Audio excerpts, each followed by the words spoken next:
शाम के 6 बज चुके थे। पूजा किचन में जल्दी जल्दी खाना बनाने में लगी थी। पूजा की 15 वर्षीय बेटी मिनी अपने कमरे में पेंटिंग बनाने में व्यस्त थी। वैसे तो पूजा रोज इस समय रसोई घर में खाना बनाने में व्यस्त ही होती थी,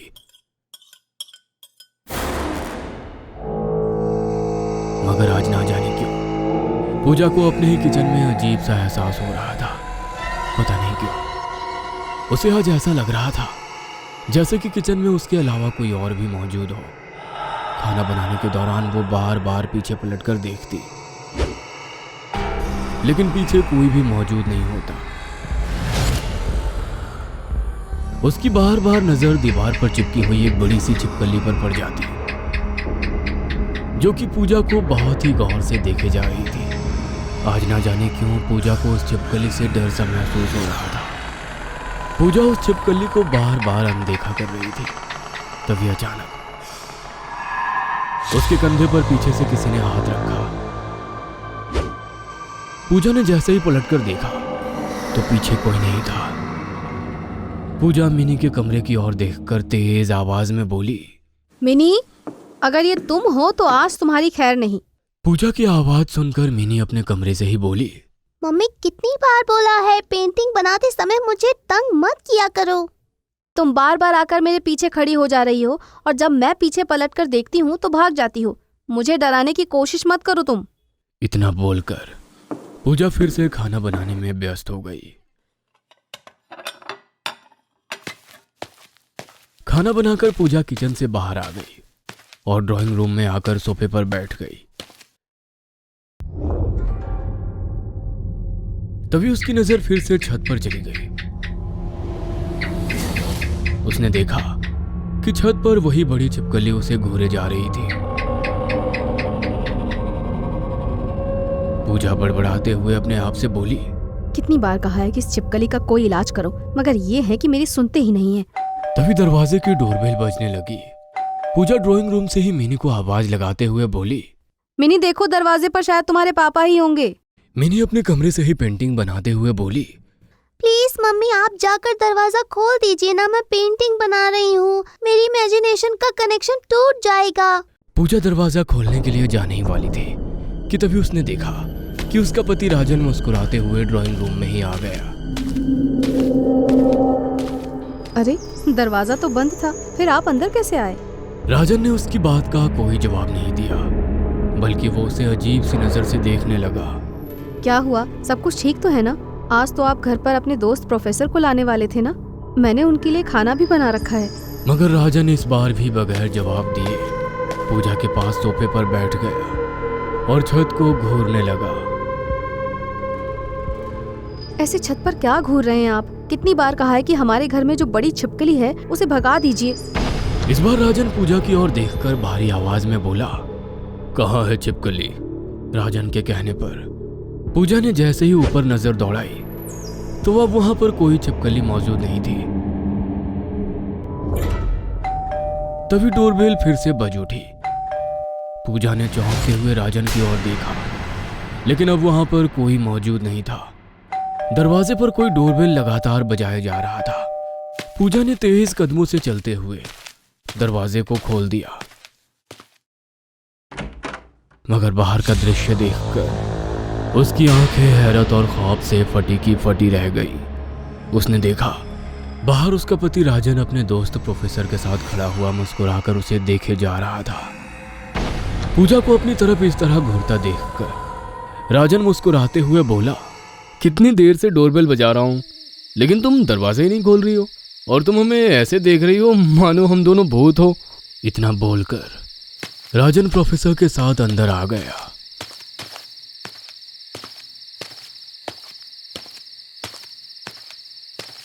पूजा भी अपने डर को छुपाए अंदर आ गई, मगर आज की घटना ने उसे अंदर तक हिलाकर रख दिया था।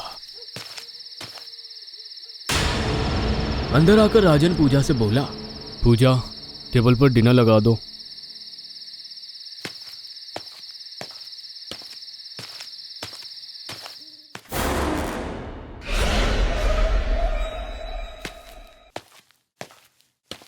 पूजा अपने मन में कई सवाल लिए टेबल पर खाना लगाने लगी।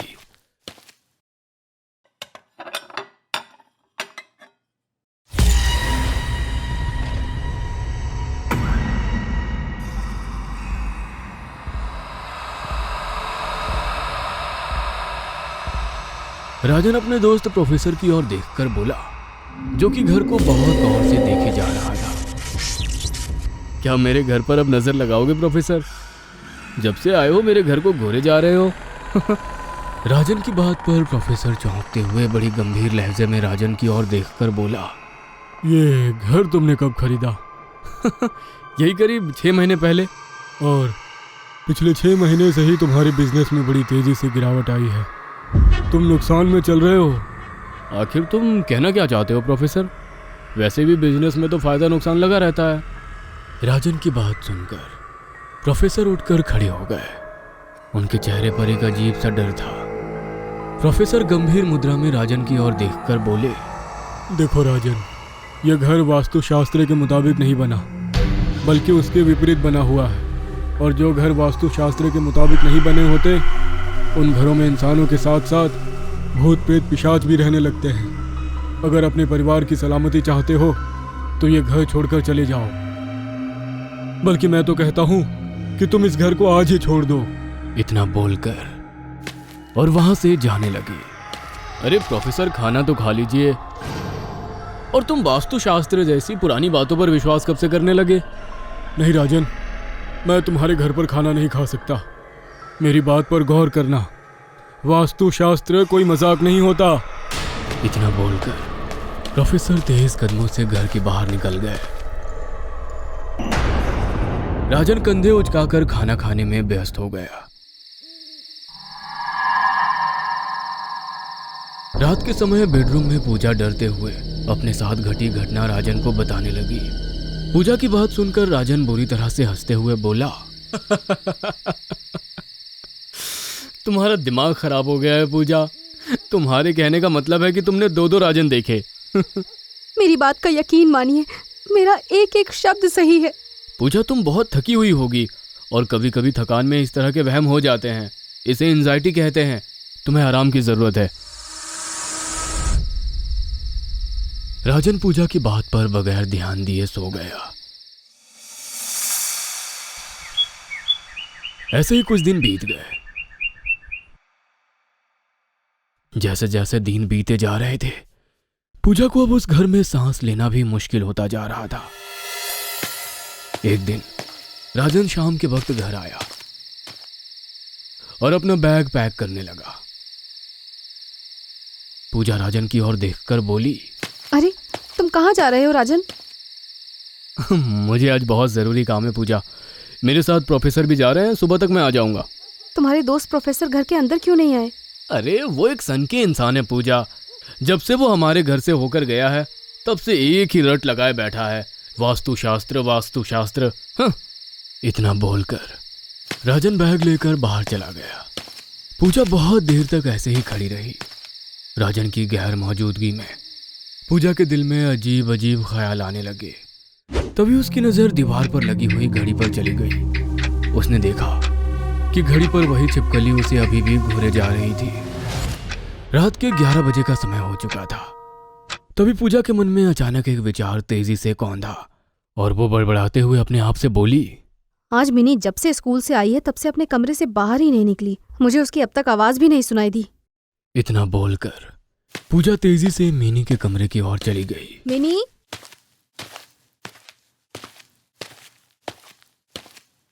मिनी।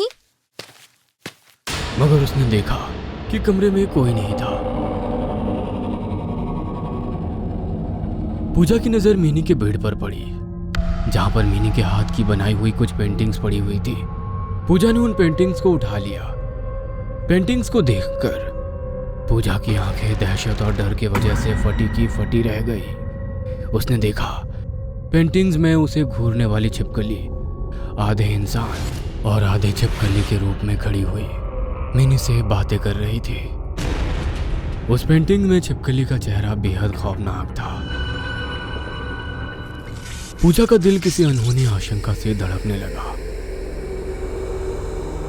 पूजा चीखती हुई मिनी को आवाज लगाने लगी, मिनी, मगर उसकी आवाज घूम फिर कर उसी के पास वापस लौट आती। मिनी, मिनी, पूजा पागलों की तरह घर के हर कमरे में मिनी को मिनी? तलाश करने लगी।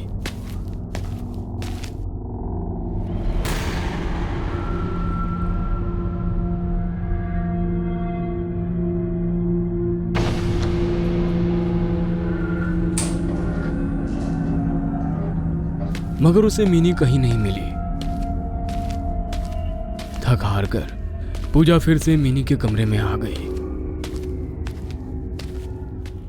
अचानक उसकी नजर मिनी के कमरे की दीवार पर पड़ी। उसने देखा कि उसके कमरे की दीवार पर उस बड़ी छिपकली के ठीक बगल में एक दूसरी छिपकली भी चिपकी हुई थी, जो कि पूजा को बड़ी ही गौर से देख रही थी। अचानक देखते ही देखते वो दोनों ही छिपकलियां धुएं में परिवर्तित हो गई। कुछ ही सेकंड के बाद पूजा के सामने उसकी बेटी भयानक चेहरा लिए मिनी खड़ी हुई थी, और ठीक उसके बगल में एक बेहद दहशतनाक आधी मानव और आधी छिपकली के रूप में एक बड़ी सी छिपकली खड़ी थी। मिनी की आंखें बिल्कुल छिपकली जैसी हो चुकी थी। वो पूजा की ओर देखकर भारी आवाज में बोली, मम्मी आप भी हमारे साथ आ जाओ, इनकी दुनिया में बहुत अच्छा लगता है। आओ मम्मी आओ। इतना बोलकर मिनी गायब हो गई। अचानक जोरदार आवाज के साथ मिनी की लाश ऊपर से उस बेड के ऊपर गिर पड़ी। मिनी की लाश को देखकर पूजा के गले से एक जोरदार चीख निकल गई। तभी पीछे से उस खौफनाक दिखने वाली छिपकली ने पूजा को कसकर दबोच लिया।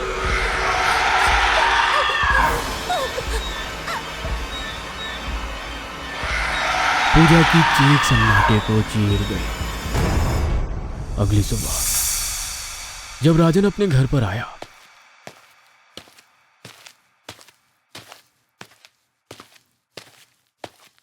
तो उसे अपनी पत्नी और बेटी मिनी की लाश मिली। उन दोनों की आंखें फटी हुई थी, जैसे कि मरने से पहले उन दोनों ने कोई भयानक दृश्य देखा हो। कुछ दिनों बाद राजन ने उस घर को खाली कर दिया। राजन इस दुनिया में अकेला रह चुका था। उसने दोबारा शादी नहीं की, मगर आज भी प्रोफेसर के अल्फाज उसके कानों में गूंजते हैं। वास्तुशास्त्र कोई मजाक नहीं होता।